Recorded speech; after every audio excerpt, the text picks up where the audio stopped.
legends, I hope you're all fantastic. On today's installment of 5-Minute Licks, we're going to be doing some big stretch legato. This is going to supercharge your legato playing. Let's get straight into it. Before we get into the actual lick, a couple of technique notes, and it is worth looking at this angle from the side over here. You can see I've got my guitar in the classical position. This is going to elevate the neck and mean that I can play in a position that lets me stretch the most while having the minimal amount of strain on my body. My shoulder, I'm keeping nice and low. I'm keeping my elbow tucked into the side. I'm not tense, but they are in that position there. I've got the left leg actually on a wah pedal. You could use a guitar stool or anything else that can raise that up. This is all about being as relaxed as possible. Then when I'm fretting, I've got my thumb somewhere down near the center of the neck on here, and I'm making sure that this part of my hand isn't touching the neck. So I'm not trying to hold onto the guitar like a baseball bat or a cricket bat. None of that. I want air in here. That is going to let me get the maximum stretch happening on my left hand.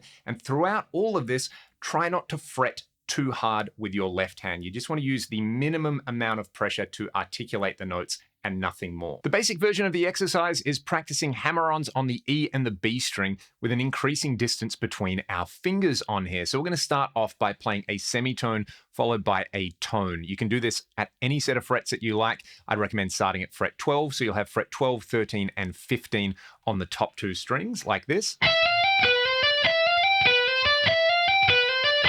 The next combination, we're just going to be using our first three fingers. It will be a tone followed by a semitone, so fret 12, 14, and 15. You can follow that idea. The next one will be 12, 14, and 16 using our first, second, and pinky finger. Next up, we're going to be using our first three fingers, but it's going to be a 3-fret gap followed by a 2-fret gap. I find this one the most difficult, something like this.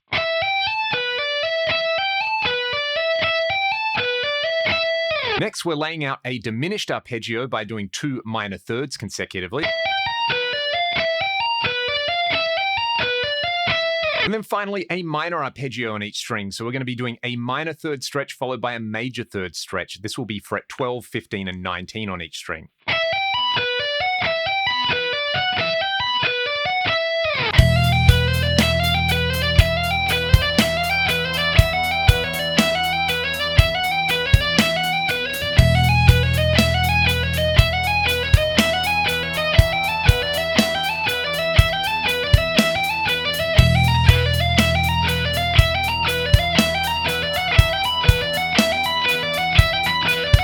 You can hear there's plenty of noise happening in there as well. It does take a long time to work on both the left hand and the right hand muting to get this right. Don't fret too much about that. Just more work on being super relaxed with your left hand, not fretting too hard on here. Just enough so that you can articulate the notes on there. The more relaxed you are with your left hand, the faster you'll be able to play. The variation on this one is one of my favorite legato sequences. It goes like this.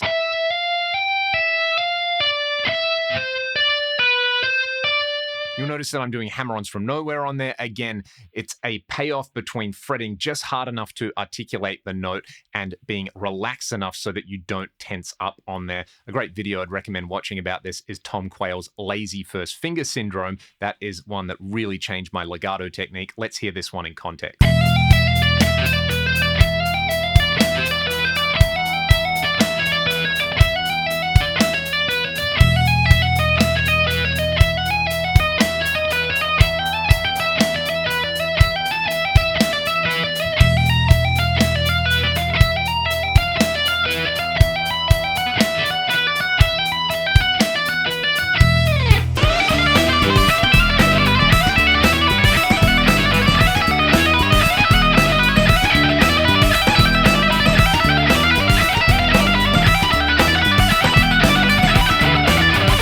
Have some fun with this one. Do not overdo it. Take it slowly. It takes a long time to build up this technique. Nothing hurts your gains more than getting injured. Have some fun with it. Experiment with integrating it into your playing. And if you like this style of video, please let me know in the comments. Feel free to like, subscribe, or check out some extra content that I've got available on my Patreon, or even some of the music that I make with my band Ragdoll. I'll see you all on the next one.